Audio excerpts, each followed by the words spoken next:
السلام علیکم ورحمۃ اللہ وبرکاتہ۔ حضرت آدم علیہ السلام کے دو بیٹے تھے۔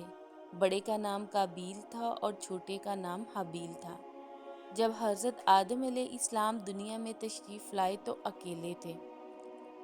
اللہ تعالیٰ نے حضرت اماں حوا علیہ السلام کی صورت میں آپ کو زندگی کی ساتھی عطا فرمائی۔ ان کی اولادیں کوئی دوسرا خاندان اور قبیلہ نہیں تھا اور پوری دنیا کو آباد کرنا تھا۔ اسی لیے حضرت آدم علیہ السلام کی شریعت میں بھائی بہن کا نکاح جائز تھا۔ اس کی شکل یہ تجویز ہوئی کہ ایک لڑکا اور لڑکی پیدا ہو تو لڑکا بعد میں پیدا ہونے والی لڑکی سے بیاہ دیا جاتا، اسی طرح پہلے پیدا ہونے والی لڑکی بعد میں پیدا ہونے والے لڑکی سے بیاہ دی جاتی۔ تو قاعدے کی روح سے قابیل کی بہن کا نکاح حابیل کے ساتھ اور حابیل کی بہن کا نکاح قابیل کے ساتھ ہونا تھا، مگر قابیل اس کے لیے تیار نہ تھا اور چاہتا تھا کہ اپنے ساتھ پیدا ہونے والی لڑکی سے نکاح کرے، کیونکہ یہ خوبصورت اور حسین و جمیل تھی۔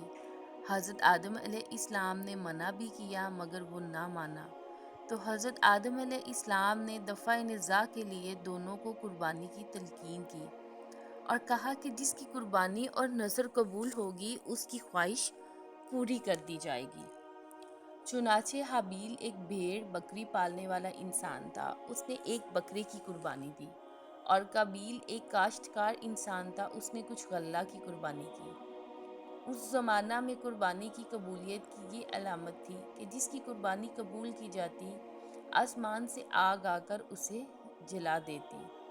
چنانچہ حابیل کی قربانی قبول ہوئی اور آسمانی آگ نے آ کر اسے جلا دیا۔ قابیل کی نظر قبول نہیں ہوئی تو اور بھی غصہ اور حسد میں بھڑک اٹھا اور کہا کہ میں تجھے قتل کر دوں گا۔ تو حابیل نے وہ جواب دیا جو ایک شریف اور متقی آدمی دیا کرتا ہے: اللہ متقیوں کی قربانیاں قبول کرتا ہے، تو بھی اپنے اندر تقوی اور اللہ کا خوف پیدا کر۔ اللہ تعالیٰ کو تجھ سے کوئی نفرت اور دشمنی تو ہے نہیں۔ اسے قتل کی دھمکی دینے پر یہ نہیں کہا کہ میں تجھے قتل کروں گا، بلکہ صرف یہ کہا اگر تو دست درازی کرے گا مجھے قتل کرنے کے لیے تو میں دست درازی نہ کروں گا تجھے قتل کرنے کے لیے۔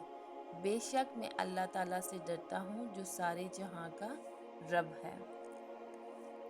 قابیل نے حابیل کو غصہ اور بغض اور حسد کی وجہ سے قتل کا وہ ناپاک اور منحوس کام کر دیا جو رہتی دنیا تک کے لیے ناحق قتل کرنے والے قاتلوں کا گناہ اپنے سر لے لیا۔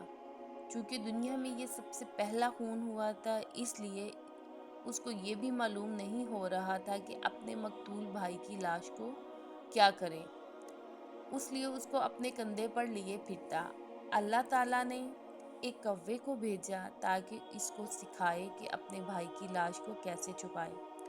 چنانچہ وہ کوا ایک مرے ہوئے کوے کو زمین میں کورید کر دفن کر رہا تھا، تو قابیل کو افسوس ہوا کہ میں اس کوے سے بھی گیا گزرا ہوں کہ دفنانے کا بھی طریقہ نہیں جانتا۔